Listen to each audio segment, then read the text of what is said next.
Assalamualaikum warahmatullahi wabarakatuh.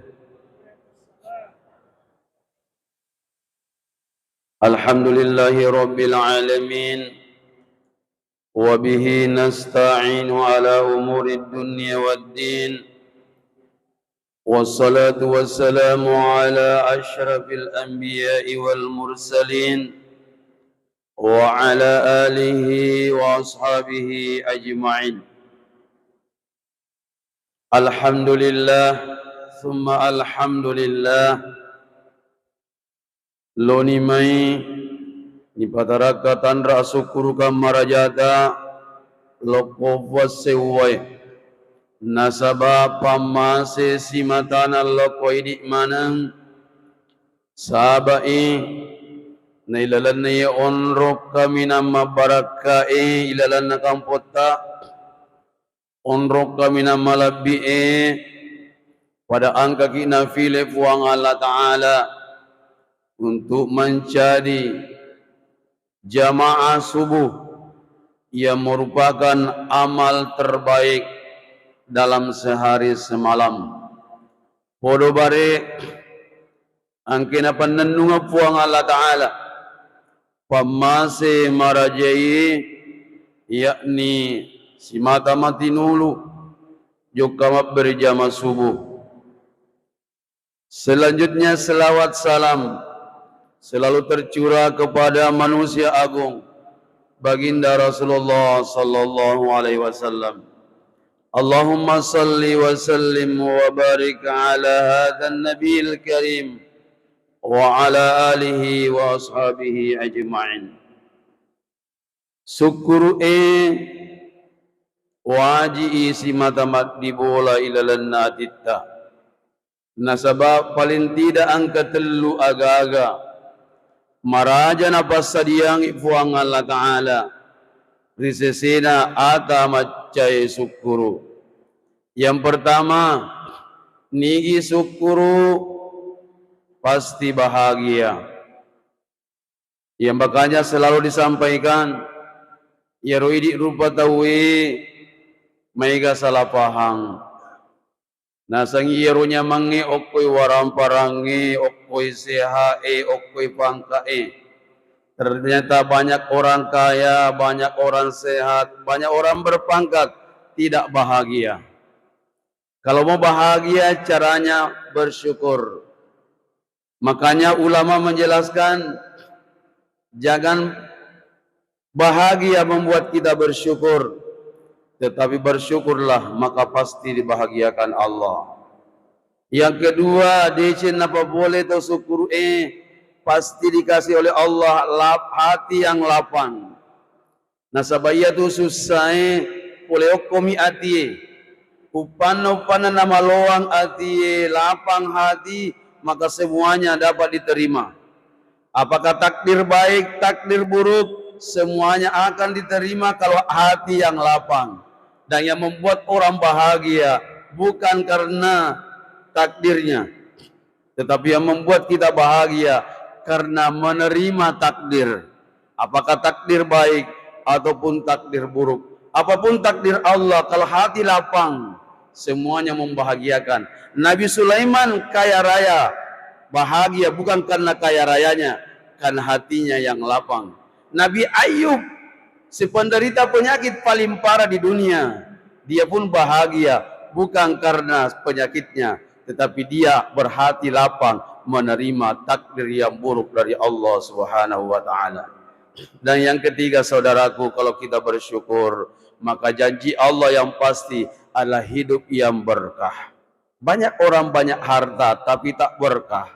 Anak bermasalah, keluarga bermasalah, pekerjaan bermasalah. Apa penyebabnya?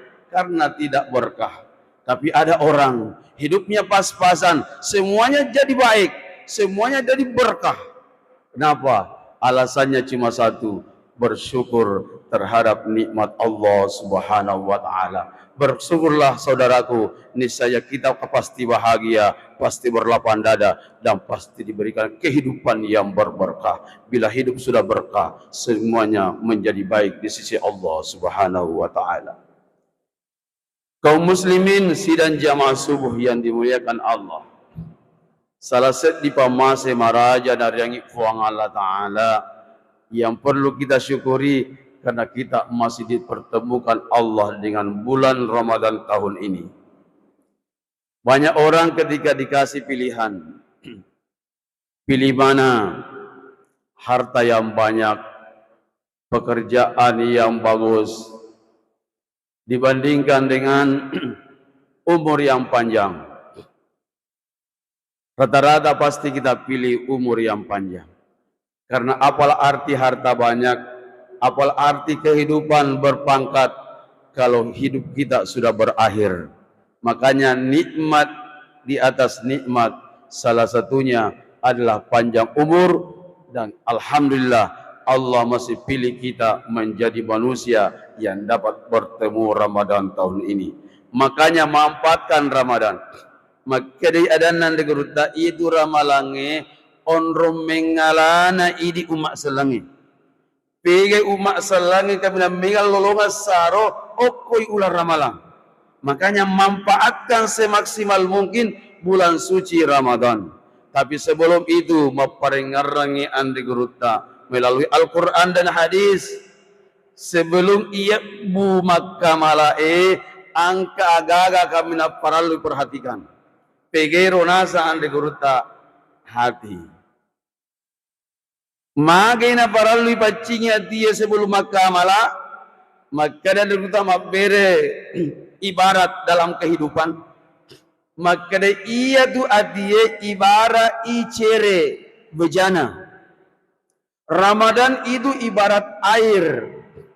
Bejana dan air harus sama-sama bersih. Set di maroda meja pikiratan oleh dile minum. Mapacip bejanai marota awai de timelo minum.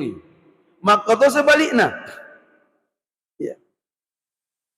Namo mapaci wae narek kumarota ibu janai ceree de toti macina minum amakana makada legurta itu hati ibarat bejana, Ramadan ibarat air. Namo pekku bacina wae narek kumarota i ceree marota ibu janai maceto marota wae. Makanya ulama kita menjelaskan sebelum ia bumakka malae mapuasa, matarawe, mengaji, masidaka dan seterusnya pacing yolwatita sebagai wadah air suci. Nareko mapacing wadae, nareko angka waili seri mapacing insyaallah menyamai inum. Tapi namoni mapacing wae, nareko marotai onronna wae. Majapu de toti melok minungi mapakoro Allah karapanna. Nasa anda geruta sertujudna ati nania ramalangi. Makanya ada beberapa hal. InsyaAllah tergantung nanti waktu. Kalau bapak saya lihat jam sudah jam 5:38. Berarti tidak begitu lama. Ya kita nanti tergantung waktu berapa yang kita bisa bahas. Yang pertama teman-teman sila sereki malam mana kehadir. Rota naati yang pertama. Kita berangkat dari hadis Nabi. Maka Nabi Muhammad sallallahu alaihi wasallam di salah satu hadis yang diriwayatkan oleh Muslim, tuftahul jannah yaumul itsnaini wa yaumul khamis. Maka Nabi Muhammad sallallahu alaihi wasallam yukai pintunna suruga asona seninge nanni asona kamisi Yero dua aso di luar Ramadan. Kalau Ramadan dibuka full di hadis lain. Maka minta apabila Ramadan sudah masuk tuftahul jannah. Nareko tamani ramalange iyukka pintunna suruga. Isaliwanna ramalang kedua minauka buang Allah Ta'ala pintunna suruga. Aso sening, aso kamisi. Tapi sepanjang Ramadan Nabi nyatakan kepada kita mulai hari pertama sampai hari terakhir tak buka pintunna suruga. Aga betuana malomu yatamai suruga. Sambungan nak desa maka Nabi tak ya dampangan mana dosana umatku sangadina. Ya asosening mereka makama lagi madecing nasabari pintun nasruga na ko puata sangadin na nasa puang adala malam yusyrik billah.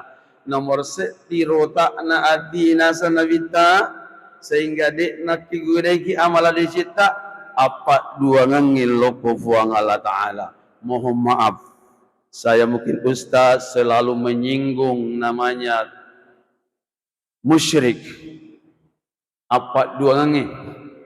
Ya mohon maaf, di tengah-tengah masyarakat kita terlalu banyak, masih sangat terlalu banyak apa duangan na pegau sila serta entah apa totop bola, nono galung, mali dompet baru, mali oto baru. Sering kemusyrikan terjadi. Ya, angke sama pangolong-olong, masorong-sorong. Ini semua bentuk apa duangan. Angka dua ayat melo pelatur lagi ditujun apa duangan. Yang pertama, la in asyrakta la yahbatanna amaluk. Fuang Allah Ta'ala maka dau pelatur itu mataki narekku ipat dua fuang Allah Ta'ala marutu manang amalak tadi kakam bondro kana ciceng. Sumpah jatta, puasata, pasidakata, baca Qur'ata, hajita, umrata, iya mananna degaga mondro nasa puang Allah Ta'ala boleh aku amal ay begawe narekku ipat dua puang Allah Ta'ala. Makanya ini yang pertama teman-teman. Sebelum ia puma puasa, ia puma ngaji, ia puma sikri, ia puma tarawih, patak dengiolo apa dua ngangil loko puang Allah Ta'ala. Dan ini yang Nabi ajarkan selama 13 tahun di Mekah. Nah, sampai 10 tahun Nabi tamak dakwah kota Makkah. Tulian bahas Nabi la ilaha illallah. Dek gaga puan sangadinna puang Allah Ta'ala. Iya mil bacingnya loh. Pakasingi akidata. Mabiasa kada budat to matuai di jinasan na jajina. Di dia teori toriolota. Nah, sabak dek gaga dari kota ni toriolo. Kada kacoco ni pun toriolo mana pun ye cindrai dia. Nabi Adam, Nabi Nuh, Nabi Muhammad sallallahu alaihi wasallam to pandrita ada toriolo mana? Tete toriolo ceri.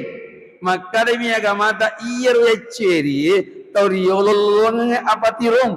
Aja na toriolo pusayon rema kacoe, pusa toki. Ya.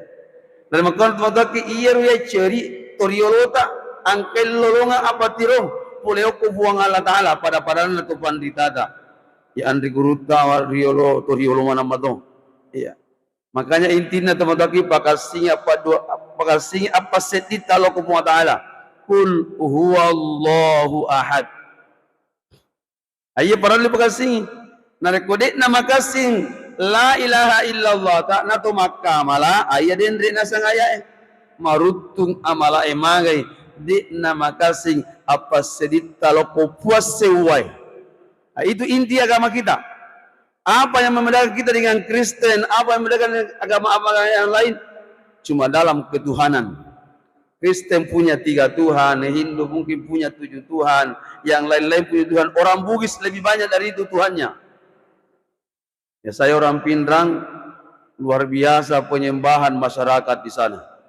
Termasuk di Wajo, walaupun tempatnya pesantren besar kita Asadiyah, tetapi masih praktek kemusyrikan Pumasora di sana. Saya sempat lewat sekali di situ.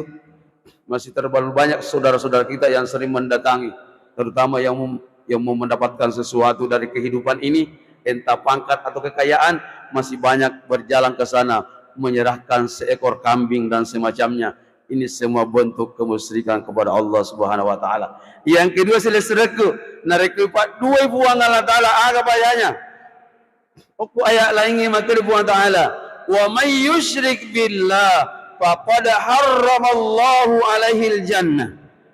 Nigi to mapa dua majapu iharangan yoko buang taala matama surga. Ada kisah nyata. Ada orang tidak pernah salat masuk surga. Tapi orang menduakan Allah tidak ada jalan masuk surga. Oleh ku kisah mak beri kesimpulan ada gurta. Tahu di ina mas sumpayang wati angkalala matama suruga tapi tahu mapat dua loko puatala de gagalalan na matama suruga.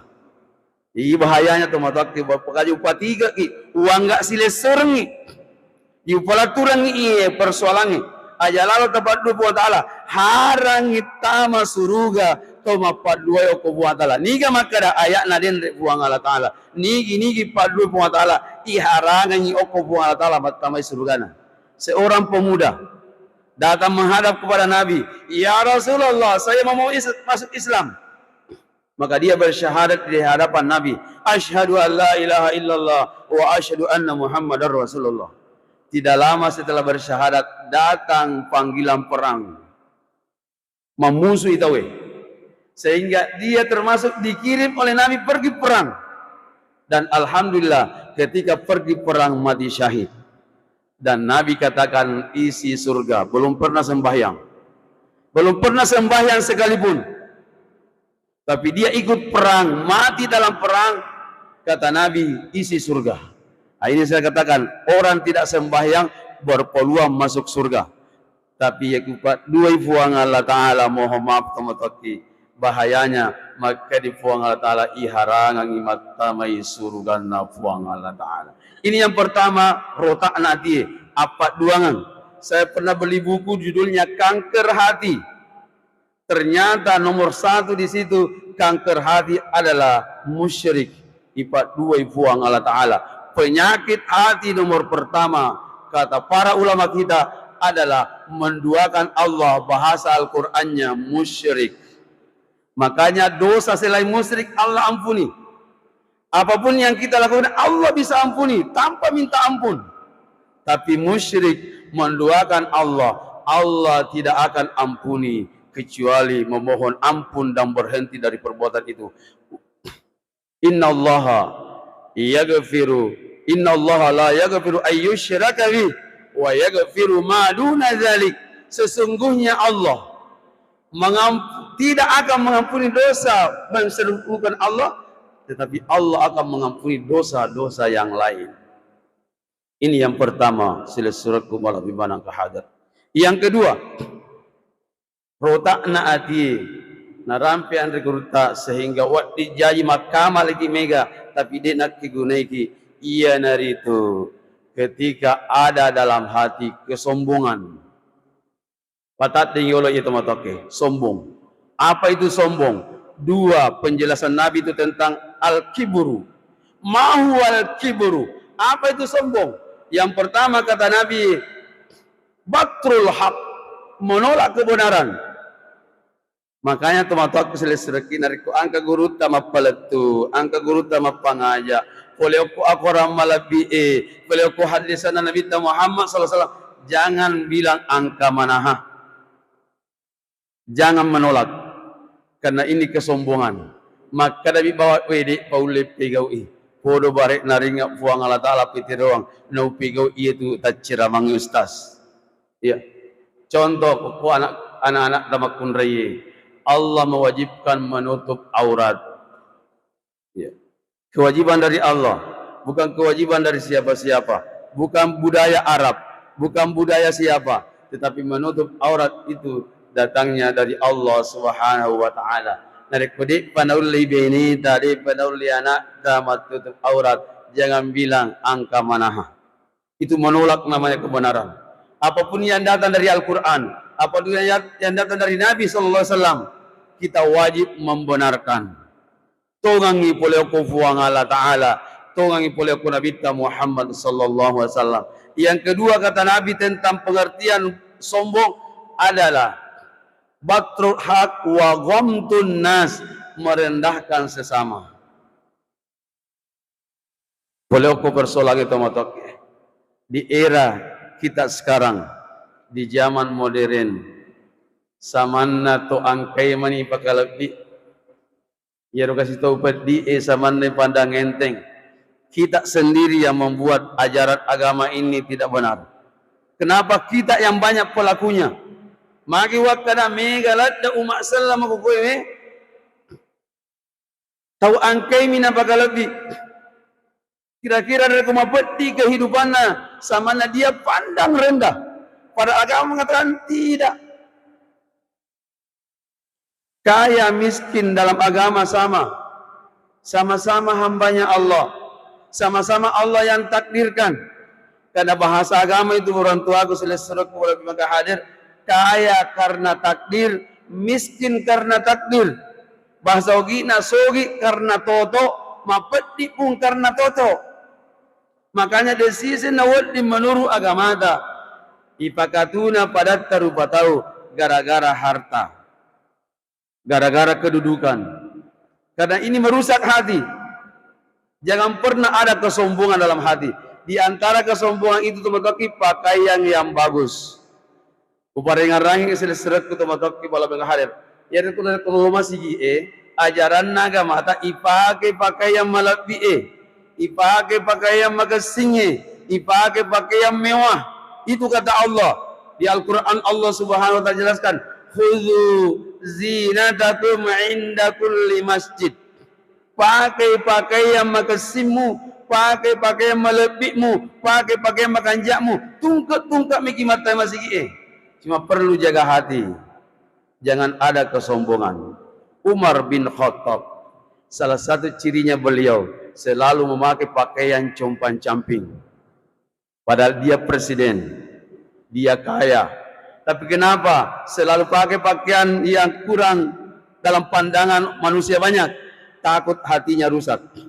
Pernah suatu ketika Umar bin Khattab memakai pakaian bagus, pakaian cantik, pakaian mahal, tapi tiba-tiba di hatinya muncul rasa di atas dari orang lain, rasa bangga, sehingga dia buka kembali baju itu, diletakkan, baru diambil bajunya kembali yang compang-camping itu. Dan itu terjadi ketika Umar bin Khattab memasuki suatu daerah bersama dengan pembantunya. Ketika itu gantian naik kendaraan, sekian jaraknya gantian lagi, sekian jaraknya gantian lagi. Kebetulan ketika masuki kota, giliran Umar bin Khattab lagi dibawa anak buahnya atau hamba sahayanya di atas kendaraan, maka yang dihormati adalah pembantunya, sementara beliau dianggap manusia biasa. Kenapa? Beliau sangat takut bila di hatinya ada rasa bangga, ada rasa sombong, gara-gara jabatan, gara-gara pakaian. Makanya saya ingatkan, silakan berpakaian bagus, silakan berpakaian cantik, ketika ke masjid, kemana saja, tapi hilangkan rasa bangga itu, hilangkan rasa sombong itu baru dibenarkan oleh agama kita. Tapi kapan ada rasa bangga itu, maka ita kahe dega pada padan pakaianku, iya kabina makanja pakaianku, ini yang berbahaya. Karena sombong, kata Nabi, la yadkhulul jannata man kana fi qalbihi mithqala dzarratin min kibrin. Kata Nabi sallallahu alaihi wasallam dalam sebuah hadisnya, tidak akan masuk surga, lagi-lagi surga taruhannya. Kata Nabi, tidak akan masuk surga siapa? Orang yang ada dalam hatinya simper kama-kama bahasa ogina, boleh okko sifat takabburoe, boleh okko sifat kesombongannya. Makanya saudaraku, sebelum beramal, hilangkan rasa lebih. Saya teringat perkataan Ustaz Diri Sulaiman. Insya Allah banyak penggemarnya di sini. Ustaz Diri Sulaiman pernah berkata, ungkapkan dalam diri kita setiap saat supaya menjaga hati. Apa kata-kata itu? Kata beliau, sebaik-baik saya masih baik orang lain, sejelek-jelek orang lain masih jelek saya. Nah, ini yang kita masih susah. Kenapa kita gampang tersinggung? Mohon maaf saudaraku, manusia modern gampang sekali tersinggung. Dan itu yang sering membuat kita tidak enak antar sesama. Kenapa? Karena kita selalu merasa di atas, sehingga begitu ada ucapan menyindir kita tersinggung. Makanya salah satu cucu Nabi pernah diuji. Ada orang yang bilang, siapa yang bisa membuat marah Zainal Abidin, salah satu nama cucu Nabi, maka saya akan gaji. Waktu itu taruhannya sangat besar. Maka datanglah seorang menghadap kepada Zainal Abidin, sembarang kata-kata, dicacinya, diumpatnya, dikata-katanya, beliau tidak pernah marah. Kenapa? yang ada di hatinya, sejelek-jelek orang lain masih jelek saya. Jadi ketika ada orang mengejek, betul, dia tidak pernah marah. Kenapa? Karena di hatinya memang saya jelek. Kenapa kita marah ketika diejek? Karena kita merasa mulia, karena kita merasa baik, kita merasa lebih dari orang lain, sehingga ketika diejek muncul marah. Tapi Zainal Abidin, orang tadi diutus mengejeknya, terakhir sampai meludahi muka yang mulia cucu Rasulullah, beliau tetap tidak marah. Apa alasannya? Itu tadi, tidak pernah merasa lebih baik daripada orang lain. Ini yang membuat kita susah beramal. Makanya saudaraku, tanamkan dalam jiwa kita, sejelek-jelek orang lain masih jelek saya. Sebaliknya, sebaik-baik saya masih baik orang lain. Kalau kita menganggap orang lain baik, pasti kita menghargai. Kenapa banyak orang sekarang menghina, mencibir, mengejek? Karena di hatinya ada selalu perasaan lebih baik daripada orang lain. Padahal ajaran agama kita mengajarkan, sejelek-jelek orang lain masih jelek saya. Itulah semakna ungkapan Nabi dalam sebuah hadis. Beliau menyatakan, tuba liman syagala aibuhu an uyubid nas. Beruntunglah seseorang saroi labai dia tahu dasar Nabi Muhammad sallallahu alaihi wasallam pegai nareko angka atau sibuk pikiri kijana, sehingga digaga waktu pikiri kijana badan narupa tahu. Jangan terbaik seperti lagunya Roma Irama. Semut di seberang lautan kelihatan, gajah di pelupuk mata Anda kelihatan. Itu yang banyak terjadi. Jeleknya orang lain sedikit, kita suka ungkap, keluarkan. Sementara aib dan kejelekan kita lupa. Dan ajaran apa kita mengajarkan sebaliknya. Sibuk mengurus kejelekan kita sendiri, sehingga tak ada waktu untuk mengusik kejelekan orang lain. Ini yang kedua saudaraku. Bersihkan hati kita dari rasa sombong. Jangan pernah merasa lebih baik dari orang lain. Salah satu kata para ulama kita yang membuat kita sering sombong gara-gara ibadah. Mohon maaf, sudah tamat Al-Qur'annya 2 kali, sudah iktikaf di masjid sudah berapa malam, sudah menyumbang di berbagai masjid berapa kali. Ini juga sering membuat orang sombong. Kata ulama kita, hati-hati. Banyak ibadah, kadang juga orang membuat berpandangan rendah terhadap saudaranya yang mungkin jarang masuk masjid. Ingat, ada orang sholat tarawih mengejek orang yang lagi ngojek di luar. Kata ulama kita, hati-hati. Tarawih sunat, mencari rezeki untuk keluarga wajib. Jangan sampai beliau tidak pergi tarawih karena memang kebutuhan keluarganya belum terpenuhi. Berarti dia menjalankan hal yang wajib, kita masih menjalankan yang sunnah. Wajib jauh lebih di atas daripada yang sunnah. Jadi belum tentu orang yang berada di luar masjid lebih rendah daripada kita yang ada dalam masjid. Tergantung apa penyebabnya. Kita di dalam masjid menjalankan sunnah Rasulullah karena melaksanakan sholat tarawih.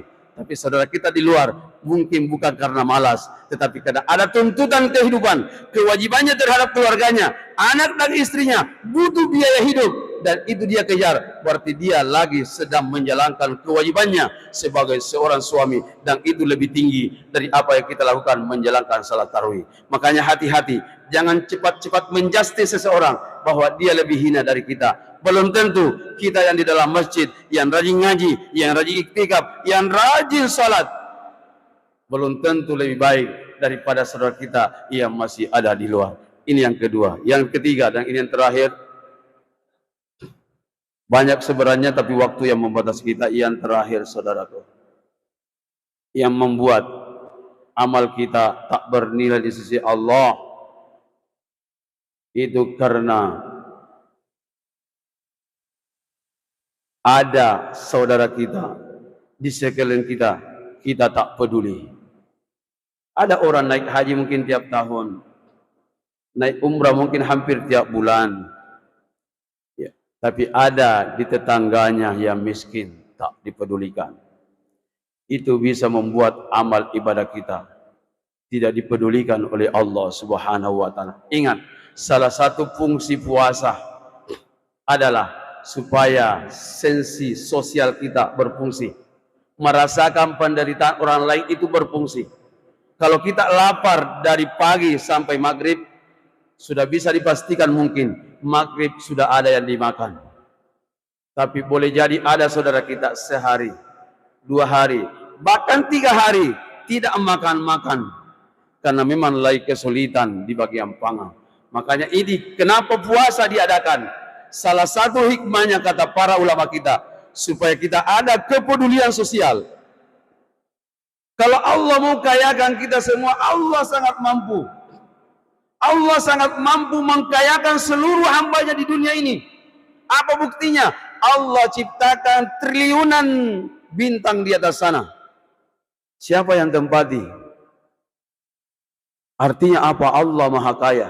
Bumi yang kita tempat ini cuma 1 dari sekian miliar planet yang Allah ciptakan, termasuk planet kecil bumi ini. Allah sangat mampu mengkayakan semua hambanya. Paule puang Allah Ta'ala pasogi manangi atanna. Taimagi nadik napakero. Karena Allah ingin menguji yang kaya, lihat yang miskin. Yang berada, perhatikan yang berkurang. Itulah namanya fungsi sosial. Makanya dalam Islam ada zakat, ada infak, ada sedekah, supaya semua bisa merasakan. Saya sering sampaikan, orang kaya zaman Nabi, itu kekayaannya tak kelihatan sama pakaiannya, tak kelihatan sama rumahnya, tak kelihatan sama kendaraannya. Di mana kekayaan mereka? Di sebesar-besarnya kaum muslimin. Abdurrahman bin Auf, yang sering saya kasih contoh, sahabat terkaya, 2 kali dijamin oleh Nabi masuk surga. Semuanya karena dia infakkan hartanya demi kepentingan orang banyak. Salah satunya, kita mau terjadi suatu perang, Nabi butuh dana, tak ada dana Nabi waktu itu, negara lagi kosong dana, tapi Nabi tawarkan, siapa yang bisa membiayai perang, baginya surga. Waktu itu Abdurrahman bin Auf angkat tangan. Jumlah tentara waktu itu kalau tidak salah ingat 7.000 tentara. Mulai dari kendaraannya, perbekalannya, 1 orang. Abdurrahman bin Auf sediakan 70.000 dari kendaraan bekal. Waktu itu perang 1 bulan lamanya. Berapa uang Abdurrahman bin Auf habis ketika itu, tapi tak jadi masalah. Itulah orang kaya zaman Nabi. Manfaatnya sebanyak-banyaknya untuk umat. Tapi mohon maaf, sekarang banyak saudara kita kaya raya, tapi yang banyak pamer. Pamer pakaian, pamer kendaraan, pamer rumah, dan semacamnya. Mudah-mudahan dia bisa pertanggungjawabkan. Karena di akhirat nanti, karena kata Nabi, salah satu penyebabnya orang banyak harta terlambat masuk surga, karena ditanya dari mana dan kemananya. Mungkin ini yang saya bisa sampaikan 3 hal tentang perusak hati sebelum kita bersemangat beramal. Jaga hati dari kemusyrikan, karena membuat amal kita runtuh. Jangan hati dari kesombongan, karena kesombongan membuat amal kita tak bernilai. Dan yang ketiga, peduli dengan terhadap sesama, karena tanpa kepedulian kita terhadap sesama, itu pun membuat nilai ibadah kita tidak berarti di sisi Allah Subhanahu wa taala. Purbari na babarake po taala pada reki po taala pati ruang na kepada angka milo mulai lalat tumangi na kepada angka malicing lino o konro cinampoe lebih-lebih nanti akhira as-saban nungangi as-sunun rifu taala palai sirinna amalita insyaallah. Ini saja yang saya sampaikan. Terima kasih atas segala perhatian. Mohon maaf atas segala kekurangan. Billahi taufiq wal hidayah. Minallahil musta'an wal itiklan. Subhanakallahumma wa hamdih. Asyhadu an la ilaha illa anta. Astaghfiruka wa atubu ilaik. Thumma assalamu alaikum warahmatullahi wabarakatuh.